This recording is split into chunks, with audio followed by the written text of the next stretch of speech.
You remember it because I've spoken with you about it before, but I've been thinking about it this week. The it is Kant's formula of autonomy. Immanuel Kant, a leading philosopher in the late 18th, early 19th century, said to be one of the key figures in modern philosophy, espoused what he called a formula of autonomy. Here's Kant's formula of autonomy. He said, "So live that your principle of living can be made a rule for all humankind." So live so that your principle of living can be made a rule for all of humankind. I've been thinking about that this week because as I'm out pounding the pavement in the early morning hours in search of a healthier life, I see evidences of what happens when people forget such a principle. It's out there, it's clear. In fact, I've come to the conclusion that there are many among us who live as though the entire world is their trash can. I don't know if you have noticed that. The car windows go down and bottles and cans and Happy Meals or the leftovers thereof all land on the side of the road. So as I go down the road, I start noticing these things that people are doing. In fact, I thought I'd show you some pictures so that you could get a sense of what's happening. I brought three that I took within the last week, one that I took last summer. Just to give you an example on my route. My route leads partway through a neighborhood community and partway out in the open with some beautiful views of the mountains. So out in the section where things are kind of open, where there's not too much around yet, I saw this in picture number 1. Somebody had decided, I guess, that tire had seen better days. Had a few other things that they tossed out the window, landed beside the tire, and there it sits until, well, that's the question, isn't it? Until when? Is that supposed to just decay and disappear? Or consider what else I saw. This was in the neighborhood. This is right where houses are, people live, boys and girls come and go. And there, right on the side of the road, I think somebody sat down and had lunch there. I see a little pouch of leftover soy sauce. I see the bag from the chips that they had for lunch. I don't know what they had to drink. I don't know if that was milk or juice or what it was. But when they got done, they just got up and left. I mean, this neighborhood is our restaurant, isn't it? Somebody else will clear the table, take care of it. And so they just left it there for everyone to enjoy. Those two disturb me, but the next two that you'll see in just a moment really disturb me. Because the first two, I suppose you could say that at least part of what we saw there was spontaneous, the act of the moment, somebody's inattention. But the next two required thought, intent, planning. The next one was refuse. 6 bags by my count. Now this is out in an area where there's not much around except a spectacular view of the mountains. And there with the mountains looming over to the left, I'm running and here I look up and here are these bags of waste. Now, you know what that means. It means that somebody had to gather all that up, put that in the bags. They had to tie up the bags. They had to load the bags in their car. They had to drive out somewhere where nobody was looking, get out of the car and unload them one at a time so that when I came by, I could enjoy them too. Very intentional, not an accident. But even that pales into insignificance with the next one. This is the road, long stretch of road, open air, beautiful mountains on the side, and looking down the road, here's what I saw in the 4th picture. That's right, a sofa. I don't know if they thought I'd be tired at that point of the journey, need to kick back a bit, relax a bit. A sofa. It means somebody had to call somebody to help them. Maybe they had to borrow a pickup. They had to load the sofa up in the back of the pickup, drive out, who knows, in the night hours, the early morning hours when no one's watching, probably needed help to unload it. Well, here's a good place. Look, we've got a great stretch of road here where people enjoy exercising. Let's just unload it here. So there it is, sofa. Not even on the shoulder, in the road. And I guess that's what bothers me. It's intentional, thought out. What was it that Kant said? So act, so live. So that if your rule of acting, your rule of living were to be made a rule of acting or living for the entire world, it would be okay. So what if what we just saw in those 4 photographs was to be made a rule of action, a rule of living for the entire world? Well, you know the outcome, don't you?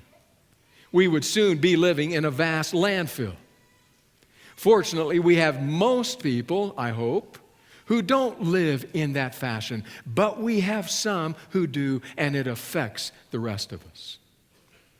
Now, we could spend our time, profitably spend our time this morning talking about this gift of God's nature that we have, which we are to be stewards of and care for, and how we ought to do that in much more intentional, thoughtful ways. And at the end of our time together, it would have been time well spent. But I'm not thinking of that so much this morning. I am thinking rather of the church. And I am thinking of us as stewards of the benefits, the financial, the temporal blessings that God has entrusted to us. And I'm wondering if we could maybe adapt Kant's formula of autonomy just a bit, so that it said something like this. So give, so that your principle of giving might be safely followed by everyone else in the church.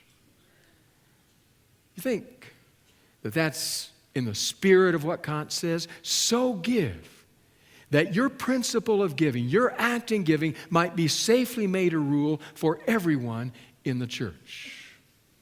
The Apostle Paul never met Immanuel Kant, but I think Paul would agree with Kant's dictum and even with our adaptation of his dictum. I think that because of what I find in 2 Corinthians 8 and 9. This morning we go to 2 Corinthians 8, page 1725 in your pew Bible, 1725. If you're reaching for a phone or a tablet, today's New International Version is the one from which I will be reading. But before we read the passage, allow me to refresh us with the context. Paul is gathering an offering.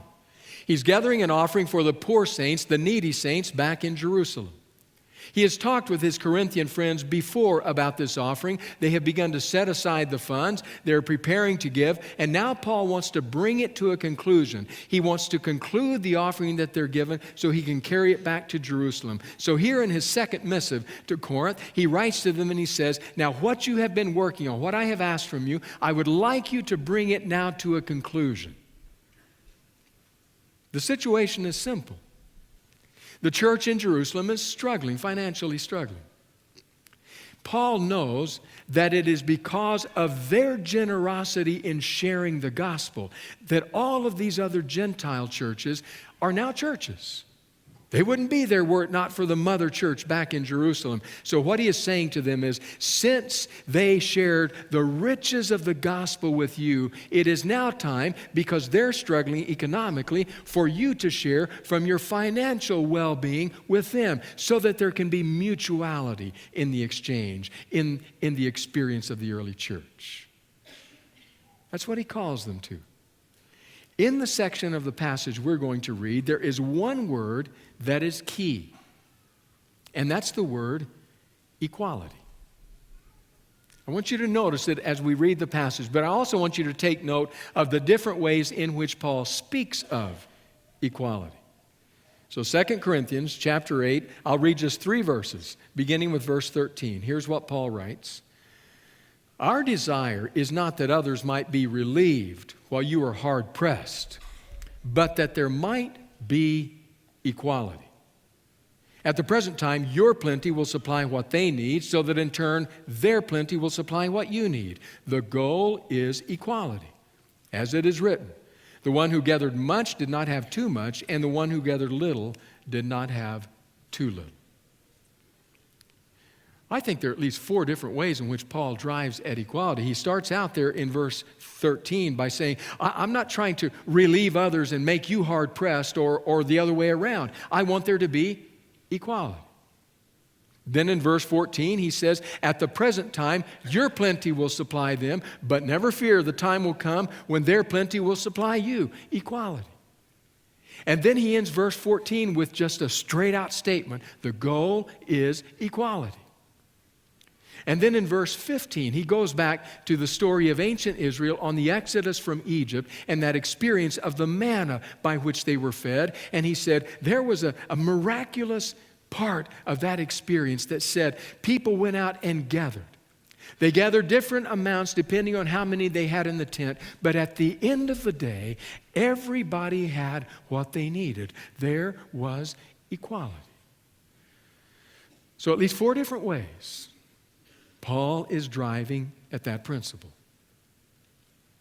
I think we might adapt Immanuel Kant here and say, so give that your principle in giving might safely be practiced by everyone in the church. So what exactly does Paul mean by that equality? I want to read you the words of New Testament scholar Paul Barnett as he discusses this passage and sheds some light on what Paul is driving at. These are Barnett's words. He says, it is not that Paul was expecting the Corinthians to be sole donors. It is, Paul affirms, to be a matter of equality. He does not mean exact material equality, as in an enforced per capita method of contributing, which would reduce everyone to the same economic basis. It is a spiritual equality, which is in mind. According to the varying resources of each, there should be an equal willingness to give so that one brother or sister does not coast along at the expense of the too great sacrifice of another. It is to be an equality of willingness. It's an important line, an equality of willingness. The application arising from this is clear. We should, according to our resources, fulfill the principle of fairness or equality by willingness to share. Specifically, we must search our conscience to ensure that some fellow Christian is not having to do more or pay more in the fellowship of believers because we selfishly are doing less or paying less than we could.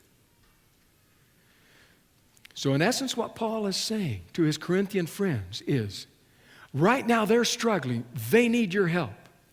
But I'm not trying to just hang them around your neck so that they become a burden to you, because the time will come when things will happen just in the reverse. In fact, remember, they shared with you the gospel. That's why you even exist. I want there to be equality. That's his purpose. That's his point. And that equality, he says, is manifested not in everyone giving precisely the same amount, but in everyone having precisely the same willingness. I'll give. Years ago, I read a story of a teacher who was concerned that she looked good in front of the supervisor who was coming to check out her class, to grade her according to different criteria. How are you doing? So the teacher told the students, the supervisor's coming, I want everything to be just right. When I ask a question, I want everybody's hand up. Everybody, hands up. I want you to be ready to answer. One of the kids said, but teacher, what if we don't know the answer? Said, I want your hands up. If you don't know the answer, raise your left hand. If you know the answer, raise your right hand. But I want everybody's hands up. Well, that's not Paul. Paul wants the willingness. He recognizes we have different abilities, different resources. But he wants to see the willingness be equal throughout the church. I wonder if Paul knew, maybe in his own day, certainly in the days since, that the time would come when some would be willing and some would not. In fact, I want to underline that with 2 scenarios. Scenario A gives us a view of the global context of Christian giving. 2 writers, Christian Smith and Malcolm Edmonds, write about the global context and Christian giving. Now, what Smith and Edmonds write about is a bit different from our context as Seventh-day Adventists because they use the concept of tithing a bit differently than we do. But just go with their concept in order to understand the reality of their illustration. Here's what they write. They write about what they call committed Christians. Now, what do they mean by committed Christians? They mean those who attend church 2 or more times a month, or who report on the survey instruments that they are either strong or very strong in their Christian commitment. So they take that number and they ask the question, if everybody in this country, the United States of America, if everybody in this country who is a committed Christian were to tithe, give 10% of their income, what would that do to the story of worldwide Christian mission? Hear how these two authors answer that question. They tell us if every committed Christian returned his or her tithe, there would be an additional $46 billion annually for Christian mission. B, not M. $46 billion.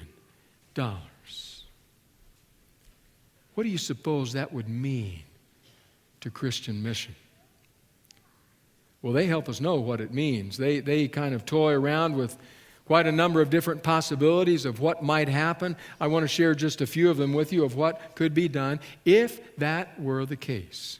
$46 billion a year would help fund, they say, dozens of different realities, such as 150,000 new indigenous missionaries, 50,000 additional theological students in the developing world, 5 million more microloans to poor entrepreneurs, the food, clothing, and shelter for all 6.5 million current refugees in Africa, Asia, and the Middle East. All the money for a global campaign to prevent and treat malaria, resources to sponsor 20 million needy children worldwide. Part of their summary is this sentence: reasonably generous financial giving of ordinary American Christians would generate staggering amounts of money that could literally change the world. And they are talking about us, the individual Christians in the pew, those who say, I go to church 2 or more times a month. I would categorize my Christian commitment as strong or very strong. If every single one would simply be faithful, they say, in their giving, it would change the face of Christian mission globally. And there's Kant. And there's Paul. Paul saying equality. Kant saying my adaptation. So give that your principle of giving might safely be followed by the entire church.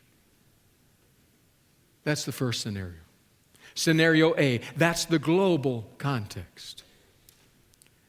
But then there's scenario B, the second scenario, the local context. Our context, the Loma Linda University Church family. How to illustrate what happens here. My colleague Dustin Aho was helpful with an idea for how to illustrate this, and my other colleague Garrett Spire was helpful in finding just the right people with whom to show you this. So I have 3 friends who are going to help me if they'll come up: Alex Nelson, Quentin Marca, Justin Rawson. Fine-looking young men here at the Loma Linda University Church. Delighted to have them here. Now, that's your mom, Justin, just in case you're wondering. Now, here's what I want you to see as you look up here, besides 3 fine-looking young men. What I want you to see is this is the Loma Linda University Church. This is symbolic of LLUC. This is us. Now, Loma Linda University Church has a mission in the world, in our community. We're going to allow this platform to represent the mission. Where we go from here all the way to way over there on the other side, the final establishment of the kingdom of Christ. Between now and then, we have a lot of ministry, a lot of mission to accomplish. Now that's varied. Different kinds of mission.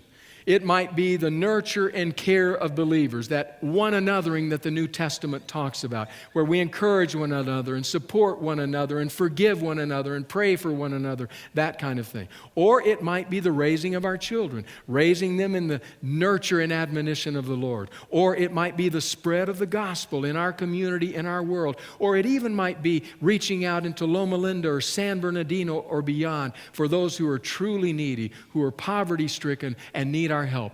All of those kinds of things make up the mission which we are to engage in between now and the coming of Christ. And this is the University Church about to carry out that mission. However, as you can imagine, carrying out the mission can be challenging. Requires robust Christians, able to pick up the weight of the work and go at it. So guys, would you pick up some weights? Our media crew supplied some weights, 10, 15, 20 pounds each. And they're going to carry them. So you start walking. We're doing mission. We're doing ministry. This is the University Church involved in its task. Everybody pulling their weight. Everybody working. Wait. Wait a minute. Maybe put those down a minute. Because actually, that's not how it works. Because what you saw here was every part of the University Church involved in its work, every part helping to carry its load. But we both know that's not how it happens. In fact, let's talk about the financial side of that. Here's how it happens, the truth of it. Approximately, 1/3 of us gives to the mission and ministry of this church on a local basis. About 1/3 of us. I'm not talking about the tithe that goes to the worldwide church. I'm talking about the ministry and the purpose and the mission of this local congregation. That's only 1 in 3. So to have these 3 young men representing University Church, each carrying their weight, that's not accurate. So Alex, come here a minute. This is what we're going to do. You kind of turn and face this direction because our mission, our ministry is going that way. Justin, come over here a minute. All right, now just get ready. Brace yourself. You're not giving to this, so you're just going to ride, okay? So you go ahead and get right up on there. All right. You okay? All right. You okay, Alex? We're all good. All right. But even that isn't the reality. Because it's not half helping to carry and half riding, it's about 1/3. Quentin, come over here a minute. Now, just a minute, Alex. Your back okay? You okay? Your legs? Yeah, you've been working out all right. So, okay, now Quentin, you ready? I'm going to help steady him here a little bit. So, remember, it's 1, doing the mission, the giving, the support, and 2, riding. All right, Quentin, you go ahead and get on there. Okay, you ready? All right? Okay, now hang on a minute, because even this isn't all of it. Because now we have the weight that needs to be carried. Okay, so you grab that. Man, that's heavy. Okay, just a minute here. Quick. Oh. Okay, wait. Okay, now we're going to go over there and finish the work, okay? We're going to finish the work. All right. Okay. Man.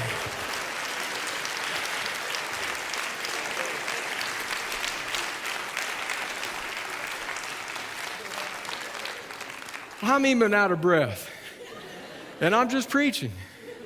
I'm not carrying all the weight. Thank you all very much. Appreciate that.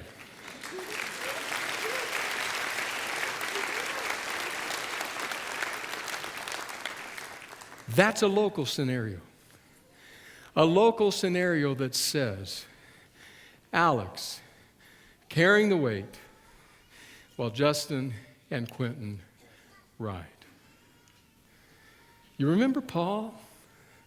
Equality, he says. You remember Kant and our adaptation? So give that your principle of giving might safely be made a rule for the entire church. So I guess that just leaves me with one question. One question. Are you supporting or are you writing? God of grace. In the words of Paul, we have to say thanks to God for his unspeakable gift. Lord, make us faithful managers, willing givers, people who participate as members of the body of Christ. In his name, amen.